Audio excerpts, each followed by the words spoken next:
प्रशिक्षु लीलावती देवी महाविद्यालय पिपराझाम Kushinagar online class में आपका स्वागत है।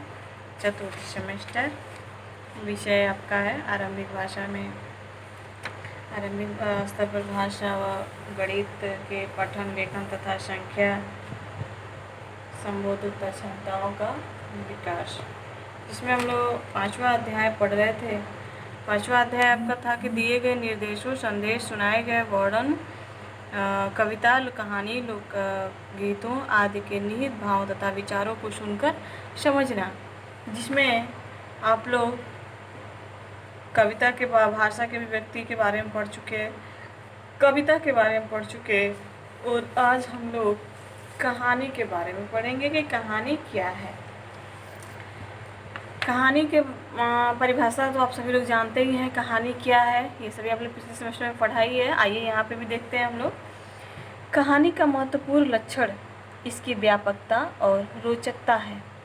इसमें पात्रों की संख्या सीमित होती है। इसमें जीवन की किसी एक घटना का वर्णन होता है। अच्छी कहानी में उत्सुकता प्रतिक्षण बढ़ती जाती है। अच्छी कहानी लेखक कहानी ऐसी चरम सीमा पर ले जाकर छोड़ देता है कि श्रोता और पाठक अवाक रह जाता है। कहानी एक गमले के समान है, जहाँ एक ही पौधा अपना सौंदर्य प्रवाहित कर सकता है। कहानी गागर में सागर है, यानी क्या कहा कि गागर में सागर के समान है। क्या कहानी एक बाग बगीचे की बात नहीं है। कहानी एक गमले में जो एक पौधा लगाया जाता है।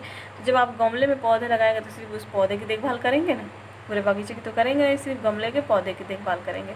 ठीक उसी प्रकार हमारी कहानी है कि गागर में सागर है, यानी इसमें पात्र भी सीमित होते हैं, उनकी संख्या सीमित होती है, और इसमें हमारे जीवन के किसी एक घटना का वर्णन किया जाता है, उसके बारे में बताया जाता है।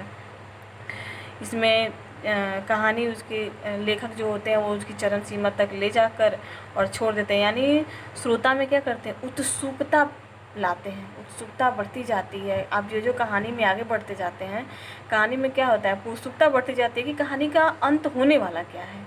ठीक है, तो वही बात यहाँ पे कहा कि कहानी एक लाइन में बात कही, कहानी गागर में क्या है, सागर है। तो देखिए हमारे कुछ विद्वानों ने कहानी की परिभाषा दी है, जैसे आपके हैं एडगर एलन प्रो के अनुसार कहानी एक ऐसी छोटी रचना है जो एक ही बैठक में पढ़ी जा सकती है। कहानी एक ऐसी छोटी रचना है जो हम एक ही बैठे बैठे क्या कर सकते हैं, पढ़ सकते हैं। किसके अनुसार, एडगर एलन पो के अनुसार।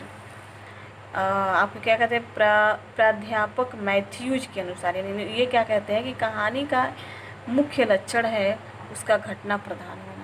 यानी कहानी का मुख्य लक्षण क्या है कि वह घटना प्रधान हो। ठीक, आइए अब जानते हैं हम कहानी कहने के तत्व, यानी कहानी कहने के कौन कौन से तत्व हैं। सबसे पहले आपका क्या है, कथा वस्तु। कथा वस्तु में क्या है कि कहानी की कथा वस्तु छोटी होती है, यह सुसंगठित श्रृंखलाबद्ध होती है। रोचकता तथा कौतूहल कथानक का विशेष गुण है। क्या, कथा वस्तु। अगला है आपका पात्र और चरित्र, यानी चरित्र चित्रण करने की दो प्रणाली होती है। एक आपकी नाट्य प्रणाली होती है और दूसरा विश्लेषणात्मक प्रणाली होती है। नाट्य प्रणाली में आपका क्या, यानी इसमें क्या होता है कि दोनों में कि इनके द्वारा सुनाने वाला अपने गिने चुने पात्रों के हर्ष विवाद हास्य क्रदन का ऐसा स्वाभाविक ढंग से चित्रण करता है कि पाठक उसके साथ हंसने रोने लगता है। यानी इसमें सुनाने वाला ऐसे पात्र को लाता है, हर्ष विवाद, इसमें जो भी चीज़ें हैं, हास्य है, क्रदन यानी रोना है, वो ऐसे स्वाभाविक रूप से उसका चित्रण करता है कि पाठक उसके साथ हंसने रोने लगता है। यानी उस कहानी को आप क्या कर, कुछ पल में आप रोने भी लगते हैं उस कहानी की कथा को पढ़कर, और कुछ पल में उस कहानी में ऐसा हास्य होता है कि आप हंसने भी लगते हैं। ठीक है, अगला आपका है कथनोपकथन। कथनोपकथन मतलब इसके द्वारा ही कहानी अपने उद्देश्य की ओर तीव्र गति से बढ़ती है।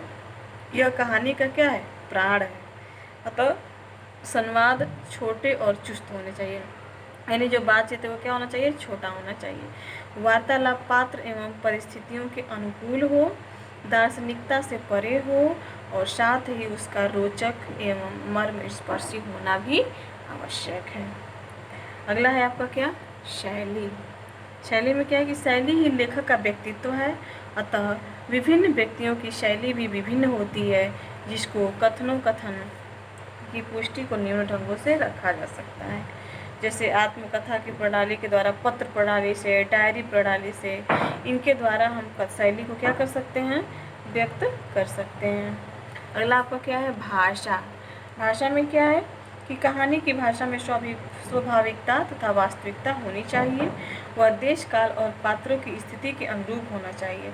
भाषा की सरलता, शब्दों की उपयोगिता तथा सुसंगठित पर विशेष ध्यान रखना चाहिए।